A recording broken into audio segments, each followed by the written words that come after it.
Now, this week, as we've heard in Amanda's national and international news headlines, Prime Minister Mark Carney is headed to China to discuss trade and international security. It will also be the return of Parliament amid a lot of unrest politically in the world. Here to help us digest all of this is Dalhousie University political scientist Laurie Turnbull. Good morning, Laurie. Good morning. So let's begin with Prime Minister Mark Carney's visit to China this week. How significant is this meeting?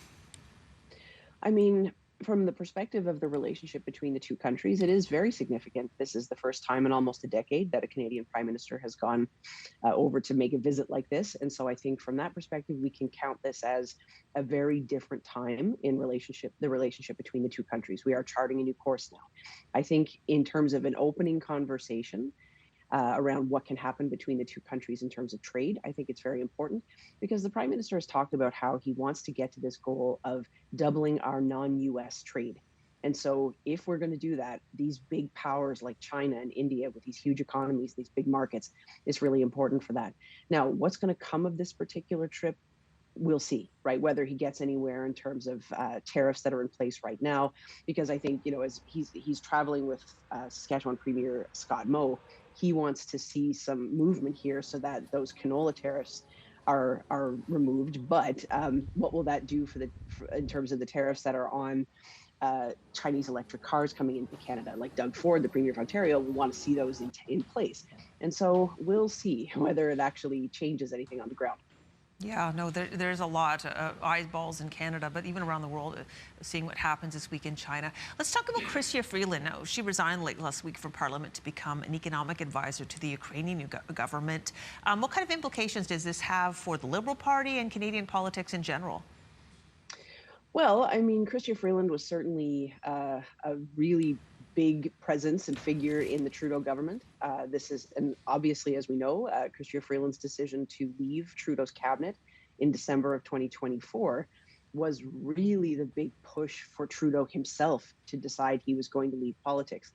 Because without her support, it was almost like, how could he possibly keep going, right? She was his right hand. But I mean, her own priorities as finance minister, she had a significant impact. She was global affairs minister. She was intergovernmental relations minister. Like, this person was a really impactful presence in the Trudeau government. Now, with her departure, just to get to the brass tacks of it politically, it means that the Liberals are down a seat or down a vote anyway. And so when it comes to something like a budget vote, that's important because the Liberals are just a couple of seats under that 172, that magic number for a majority, right? They were at 171, but now with Freeland's departure, there's a vacant seat. There's no vote there. And so I suspect the Prime Minister will be quite keen to call a by-election very shortly. It's a very safe Liberal seat. So I suspect they will see somebody, I suspect, who's close to Carney, who he wants to appoint to cabinet probably. We'll see, I think, a prominent Liberal running in that riding. Interesting. Let's look at the return of Parliament and Pierre Poilievre's leadership review at the end of the month. Yeah, so big month when they do come back in that last week of January. Parliament returns January 26th. Again, the big item there is going to be the budget because it hasn't passed yet. And there's a number of key items, including early retirement incentives for public servants, because they want to pare down the size of the public service.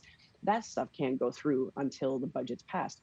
But Mr. Poilievre's leadership review happens later that same week in Calgary, and I think he's expected to get a positive number there. And his team will know how to manage this. They're going to fill the room with people who support him, and that's what they should do. But it leaves a question about what the longer-term prospects are for his leadership, especially if the Prime Minister does manage to get to that magic number of 172.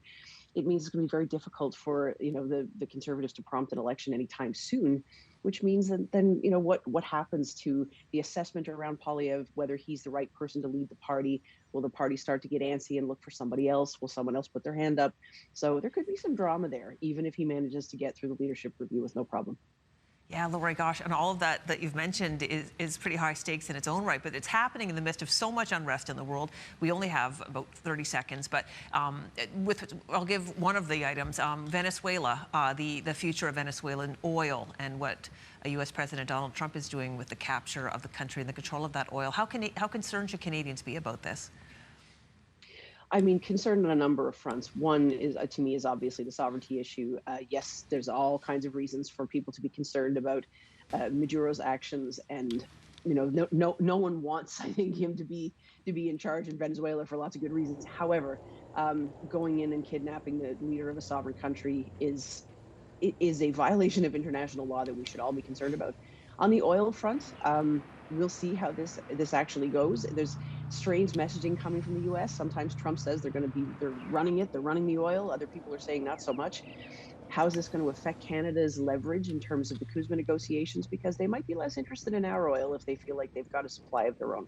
Yeah, very interesting. Well, Lori, thank you so much for helping us digest all of this. It's going to be a busy year ahead. Oh, yeah, for sure. We're not even halfway through January.